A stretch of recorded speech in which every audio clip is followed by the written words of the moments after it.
Here's the uncomfortable truth. Most owners complain their assistant is too passive. But the real problem is nobody ever taught them how to manage up. A great assistant doesn't wait to be told what to do. They chase your decisions, guard your calendar, catch what's about to slip. That's trained, not hired. Let's build that. I'm Michelle Rotela, Senior Account Strategist here at Legal Staff Now. We've helped over 500 law firms build the teams behind their growth. We're an Inc. 5000 fastest growing company, and our work has been featured in Bloomberg Law. My whole world is helping growing firms build the hiring infrastructure that gets the right people into the right seats before the growth even demands it. So let's flip how you think about the role from the start. A great assistant isn't just executing a to-do list. They're actively managing you. They anticipate what you'll need before you ask. They chase the decisions you owe. They guard your calendar. They flag the thing about to slip before it becomes a fire. Now, when an owner tells me their assistant is too passive or waits to be told everything, I almost never hear a personality flaw. I hear a training gap. Nobody ever showed them what managing up looks like. Nobody gave them permission to do it. So they stay quiet, waiting for the next instruction. Here's where most owners miss the lever. You have to explicitly tell your assistant to chase you, to push back, to move things forward without asking. But that all takes trust. If you can't give them that trust, this isn't the video for you. Because the reason most assistants stay quiet, they're afraid of overstepping. So you have to tell them directly and clearly, I want you to chase me on decisions. I want you to push back. Here's the thing. Permission without context is like handing someone a map with no landmarks. They'll still freeze up. An assistant who understands your priorities can make real decisions. One who only gets a to-do list can only ever wait for the next one.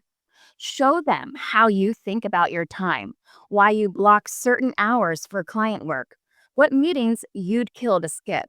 Tell them which cases are on the edge, which clients are at risk, which deadlines keep you up. Context transforms them from order takers into real partners. Once they have permission and context, you're ready for the core training, the proactivity loop. First, they proactively surface decisions, not wait for you to remember. They flag it. You owe a decision on X. What do you want to do? Second, they spot what's about to slip and flag it. A deadline moving closer, a client waiting on feedback, a status report that's overdue. And here's the part that flips it. They follow up on you the same way you'd follow up on them. You promised a brief by Friday, they ask about it Monday.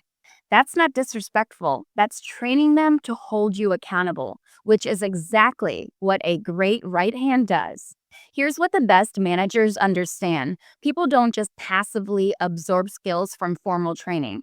Give them room and they go seek out ways to grow and start acting on their own. Proactivity is a behavior you can develop, not a trait you have to get lucky and hired. In other words, proactivity isn't something you hire for, it's something you build. The assistants who run their bosses got trained into it over time. They weren't just born that way. And I'll quote them directly. Assistants are trained to anticipate needs, communicate early, and take ownership of outcomes, not just tasks. They work within clear processes and long-term partnerships that encourage proactive thinking rather than reactive execution. So here's what changes when you do this right. You stop being the bottleneck on your own work. The small decisions don't pile up. The at-risk clients get flagged early. The deadline that would have snuck up gets in front of you. And the biggest one, you hand off the exhausting mental work of remembering everything. Your assistant carries that now. And here's the thing, this works whether your assistant is in the office next to you or managing you virtually from a different time zone. So how do you start? Pick one decision you owe right now. Tell your assistant, chase me on this one. Here's why it matters. Let them see what it looks like when they push back, when they flag the risk, when they follow up. Then do it again next week. Within a month, it becomes a habit. Within 3, you'll wonder how you ever worked any other way. And here's what's important: this doesn't require a new hire, a big investment, or a complete reorg. It's just a different way of working together.